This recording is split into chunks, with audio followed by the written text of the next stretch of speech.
மேற்கு தொடர்ச்சி மலைக்கு பக்கத்துல இருந்த அடர்த்தியான காடு அது. அந்த காட்டுல நிறைய பறவைகள் வாழ்ந்து வந்தாங்க. இப்படி வாழ்ந்து வந்த பறவைகள் ஒத்துமையாவும் ஒருத்தருக்கு ஒருத்தர் உதவி செஞ்சும் ரொம்ப சந்தோஷமா இருந்தாங்க. அந்த காட்டுலதான் ராகி கிளியும் ரீட்டா கிளியும் கணவன் மனைவியா ஒரு சின்ன வீட்டுல வாழ்ந்து வந்தாங்க. ஒரு நாள் ரீட்டா கிளி தான் கணவருக்காக குலோப் ஜாமுன் தயார் பண்ணுச்சு. ராக்கி, இன்னைக்கு நான் உங்களுக்காகவே உங்களுக்கு பிடிச்ச மாதிரி குலோப் ஜாம் தயார் பண்ணிருக்கேன். அப்படியா? அப்படின்னா உடனே எடுத்து வை, நான் இப்பவே சாப்பிடுறேன். பிறகு ரீட்டா கிளி ஒரு தட்டுல குலோப் ஜாமுன் எடுத்து வைக்க ராகி கிளி அதை சாப்பிட ஆரம்பிச்சது. ராக்கி, நீங்க இத சாப்பிட்டுக்கிட்டே இருங்க, நான் சோனா குருவி வீடு வரைக்கும் போயிட்டு வந்துடுறேன். சோனா குருவி வீட்டுக்கா? எதுக்காக? வேற ஒண்ணும் இல்லைங்க, நான் குலோப் ஜாம் செஞ்சிருக்கேன்ல, அதுல ஒரு 4 எடுத்துக்கிட்டு போய் சோனா குருவி கிட்ட கொடுத்துட்டு வந்துடுறேன். அதுவும் அது குழந்தைங்களும் சாப்பிடுவாங்க. இப்படி சொன்ன ரீட்டா கிளி பிறகு குலோப் ஜாமுன் எடுத்துக்கிட்டு சோனா குருவி வீட்டு நோக்கி பறந்து போச்சு. சோனா, உனக்கும் குழந்தைங்களுக்கும் இன்னைக்கு நான் ஒன்னு எடுத்துட்டு வந்திருக்கேன். அது என்னன்னு சொல்லு பாப்போம். நீ எடுத்துட்டு வந்திருந்தா அது கண்டிப்பா ஸ்வீட்டா தான் இருக்கும். ஆனா அது என்ன ஸ்வீட்டுன்னு தான் தெரியல. சோனா குருவி இப்படி சொன்ன உடனே ரீட்டா கிளி தான் வச்சிருந்த குலோப் ஜாமுன் கொடுத்தது. குலோப் ஜாமுன். சோனா, நீயும் குழந்தைங்களும் இந்த குலோப் ஜாமுன் சாப்பிட்டுட்டு எப்படி இருக்குன்னு சீக்கிரமா சொல்லுங்க. நீங்க எப்படி இருக்குன்னு சொன்னதுக்கு அப்புறம் தான் நான் இங்க இருந்து போவேன். பிறகு சோனா குருவியும் அது குழந்தைங்க 2 பேரும் அந்த குலோப் ஜாமுன் சாப்பிட்டாங்க. ஆண்டி, குலோப் ஜாமுன் ரொம்ப சூப்பரா இருக்கு. ஆண்டி, அடிக்கடி இந்த மாதிரி செஞ்சு எடுத்துக்கிட்டு வாங்க. ரீட்டா, நீ வழக்கமா கொடுக்கற ஸ்வீட் எல்லாம் எப்படி சூப்பரா இருக்குமோ அதே மாதிரி இந்த குலோப் ஜாமுன் சூப்பரா இருந்துச்சு. ஆண்டி, எங்களுக்கு இந்த ஸ்வீட்டை கொண்டு வந்து கொடுத்ததுக்கு ரொம்ப ரொம்ப நன்றி. பிறகு ரீட்டா கிளி சோனா குருவி வீட்டுல இருந்து பறந்து போச்சு. ரீட்டா, நீ எது செஞ்சாலும் உடனே சோனா குருவிக்கு கொண்டு போய் கொடுக்கற. அதே மாதிரி சோனா குருவி எது செஞ்சாலும் நம்ம வீட்டுக்கு எடுத்துக்கிட்டு வருது. நீங்க 2 பேரும் என்ன அவ்வளவு க்ளோஸ் ஃப்ரெண்ட்ஸா? பின்ன இல்லையா, சின்ன வயசுல இருந்து நானும் சோனா குருவியும் ஒன்னாவே வளர்ந்தோம். அதனாலதான் எங்க ஃப்ரெண்ட்ஷிப் இப்ப வரைக்கும் அப்படியே இருக்கு. ரீட்டா, இப்படி ஒத்துமையா இருந்த பல பேரு கடைசியா பிரிஞ்சு போறத நான் நிறைய தடவை பார்த்திருக்கேன்.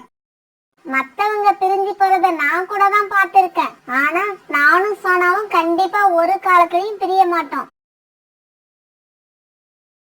இப்படியே சில நாட்கள் நகர்ந்துச்சு. ஒரு நாள் அரண்மனையில இருந்து ஆந்தை வீரர்கள் இந்த மாதிரி அறிவிப்பு பண்ணாங்க. இந்த காட்டுல வாழ்ற பறவைகளுக்கு பருந்து மகாராஜா சொல்ல சொன்ன ஒரு முக்கியமான விஷயம். அதாவது இன்னும் ஒரு வாரத்துல நம்ம காட்டுல பலத்த மழை பெய்ய போறதா வானிலை அறிவிப்பு வந்திருக்கு. அதனால இந்த காட்டுல உள்ள எல்லா பறவைகளும் ஒரு வாரத்துக்குள்ள தங்களோட வீடுகளை நல்ல முறையில பராமரிச்சு வலுவாக்கிக்க சொல்லி பருந்து மகாராஜா உத்தரவு போட்டு இருக்காரு. இந்த மாதிரி ஆந்தை வீரர்கள் அந்த காடு பூரா அறிவிப்பு செஞ்சுக்கிட்டே போனாங்க. ஆந்தை வீரர்களோட அறிவிப்பு கேட்டதுக்கு அப்புறம் பறவைகள் எல்லாம் பரபரப்பா அதை பத்தியே பேசிக்கிட்டு இருந்தாங்க. என்னோட வீட்டை பத்தி எனக்கு கவலை இல்ல, ஏன்னா அது இப்பதான் புதுசா கட்டின வீடு. ராணி, ஆனா நான் அப்படி இருக்க முடியாது. என் வீடு ரொம்ப பழசு. இப்பவே போய் மரக்கட்டைகளை சேகரிக்க ஆரம்பிச்சாதான் இன்னும் 2-3 நாளைக்குள்ள நான் வீடு கட்ட முடியும். இப்படி சொல்லிட்டு ரோனி குருவி அந்த இடத்த விட்டு பறந்து போச்சு. அரண்மனையில இருந்து வீரர்கள் வந்து இப்படி அறிவிப்பு செஞ்சதுக்கு அப்புறம் கூட்டுல வாழ்ந்த பறவைகள் எல்லாம் வீடு கட்டுறதுக்காக காட்டுல இருந்த மரக்குச்சிகளை எல்லாம் சேகரிச்சுக்கிட்டு போனாங்க. சில பறவைகள் உடஞ்சு போயிருந்த தங்களுடைய வீட்டை ரிப்பேர் பண்ண ஆரம்பிச்சாங்க. ரீட்டா, நம்ம வீடு ரொம்பவும் மோசமான நிலைமையில இருக்கு. இத நாம ரிப்பேர் கூட பண்ண முடியாது. வேற புது வீடு தான் கட்டியாகணும். ஆமா ராக்கி, அப்படி நாம வீடு கட்டினா கூட இந்த மரத்து மேல கட்டக்கூடாது. ஏன்னா இந்த மரத்துக்கு ரொம்ப வயசாயிடுச்சு. வேற நல்ல மரமா பார்த்துதான் நாம கூடு கட்டி ஆகணும். ரீட்டா, நாம இப்பவே போய் வீடு கட்ட தேவையான மரத்தை தேடி கண்டுபிடிப்போம். ராக்கி இப்படி சொன்ன உடனே ரீட்டா கிளியும் ராக்கி கிளி கூட பறந்து போச்சு.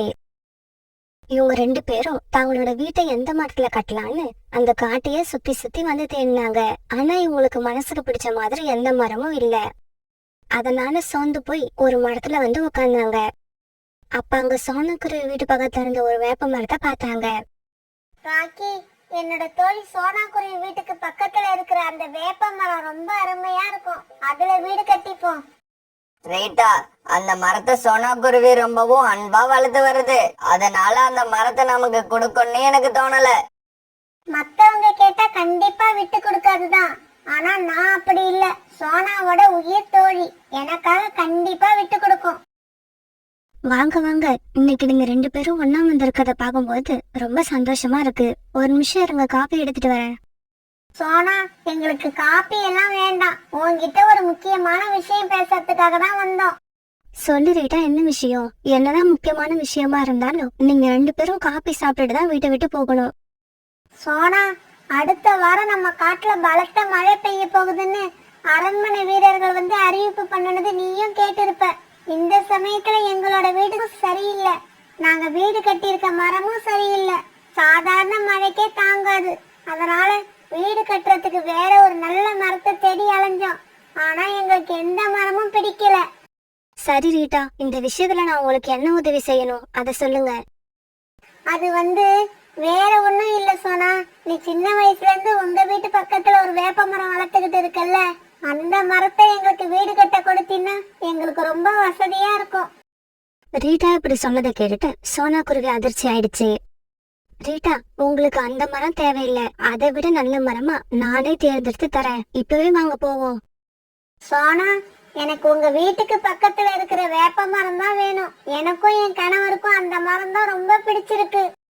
ஐயோ ரீட்டா, நான் சொல்றதை கேளு. அந்த மரம் உனக்கு வேண்டாம். இதை விட நல்ல மரம் எவ்வளவோ இந்த காட்டுல இருக்கு. நானே உனக்கு தேடித்தரேன்.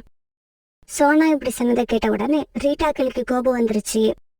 சோனா, அப்படின்னா உன்னோட வேப்ப மரத்தை எங்களுக்கு கொடுக்க மாட்டேன், அப்படிதானே? ஆமா ரீட்டா, உனக்குன்னு இல்ல, அந்த வேப்ப மரத்தை நான் எந்த பறவைகளுக்குமே கொடுக்கறதா இல்ல. இங்க பாரு சோனா, என்னைக்கு நீ அந்த மரத்தை எங்களுக்கு கொடுக்க மாட்டேன்னு சொன்னீங்க, அப்பவே நம்ம ஃப்ரெண்ட்ஷிப் முறிஞ்சு போயிடுச்சு. இதுக்கப்புறம் நான் உன் கூட பேசவே மாட்டேன். இப்படி சொல்லிட்டு ரீட்டா கிளி தன்னோட கணவர் ராகி கிளியை அழைச்சுக்கிட்டு சோனா குருவி விட்டு விட்டு பறந்து போயிடுச்சு. ரீட்டா, இன்னைக்குதான் நீ ஒரு சரியான முடிவு எடுத்திருக்க. அந்த மரத்தை தன்னோட தோழிக்காக விட்டு கொடுக்காத சோனா குருவியோட ஃப்ரெண்ட்ஷிப் உனக்கு இனி தேவையே இல்ல. பிறகு ரீட்டா கிளியும் ராக்கி கிளியும் சேர்ந்து காட்டுல இருந்த மரக்கட்டைகளை கொண்டு வந்து வேற ஒரு மரத்துல தங்களுடைய வீட்டை கட்டிக்கிட்டாங்க. பிறகு ராத்திரி ஆச்சு. சொன்ன மாதிரி அன்னைக்கு சரியான மழை பெய்ய ஆரம்பிச்சது. மழை கூடவே சேர்ந்து காத்தும் பலமா வீச ஆரம்பிச்சது. இப்படி வீச ஆரம்பிச்ச காத்துல சோனா குருவி ஆசையா வேட்டான வேப்ப மரம் வேரோட கீழே விழுந்துடுச்சு. மறுநாள் பொழுது விழுந்துச்சு. மறுநாள் காலையில கீழே விழுந்து கிடந்த வேப்ப மரத்துக்கிட்ட சோனா குருவி போய் உட்கார்ந்தது.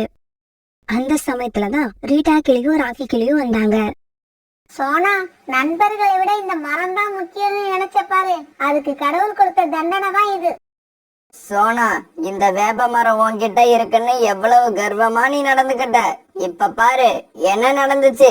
நீ எந்த வேப்ப மரம் உன்கிட்ட இருக்குன்னு நினைச்சு கர்வமா நடந்துகிட்டியோ அந்த வேப்ப மரம் இப்ப தரையில விழுந்து கிடக்கு. ரீட்டா, ராக்கி, நீங்க 2 பேரும் கொஞ்சம் பொறுமையா நான் சொல்றதை கேளுங்க. கொஞ்ச நாளைக்கு முன்னாடி ஒரு நாள் இந்த வேப்ப மரம் கண்ணீர் விட்டு அழுதுகிட்டு இருந்தது. அத பார்த்தனா அதுகிட்ட போய் ஏன் இப்படி அழுகுறேன்னு கேட்டேன். சோனா, எனக்கு ஒரு நோய் வந்திருக்கு. இன்னும் கொஞ்ச நாள் தான் நான் உயிரோட இருப்பேன். கூடிய சீக்கிரமே நான் வேரோட கீழே விழுந்துருவேன். மரம்னா அப்படி சொல்லாதீங்க. நான் உங்களை சாக விட மாட்டேன். இந்த நோய்க்கு தேவையான மருந்து எங்க இருந்தாலும் அதை கொண்டு வந்து உங்களை நான் குணப்படுத்திடுவேன். இல்ல சோனா, முடியாது.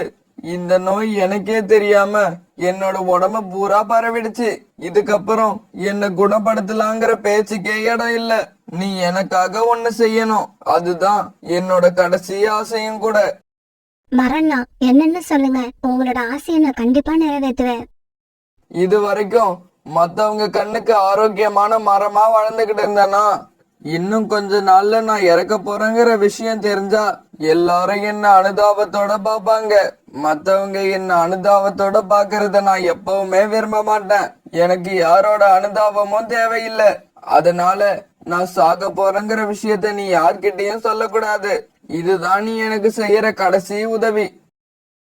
ரீட்டா, அந்த மரம் என்கிட்ட அப்படி கேட்டுக்கிட்டதால தான் உன்கிட்ட என்னால உண்மையை சொல்ல முடியல. ரீட்டா, நீயே சொல்லு, என் இடத்துல நீ இருந்தா என்ன பண்ணிருப்ப? சோனா, என்ன மன்னிச்சிடு. கோபப்படுறப்ப மூளை சரியா வேலை செய்யாதுன்னு கேள்விப்பட்டிருக்கேன். அது என் விஷயத்துல இப்ப உண்மையாயிடுச்சு. அது மட்டும் இல்ல, உயிர் தோழின்னு மத்தவங்க சொல்றத நான் கேட்டிருக்கேன். ஆனா இப்ப நீ எங்களோட உயிரையே காப்பாத்தி நீ உண்மையிலேயே எங்களோட உயிர் தோழி ஆயிட்ட. பிறகு ரீட்டா கிளியும் சோனா குருவி கிட்ட மன்னிப்பு கேட்க மறுபடியும் எல்லாரும் ஒத்துமையா வாழ ஆரம்பிச்சாங்க. ரீட்டாண்டி, எங்க அம்மாவுக்காக யார வேணாலும் சந்தேகப்படுங்க, ஆனா யாருக்காகவும் எங்க அம்மாவை சந்தேகப்படாதீங்க.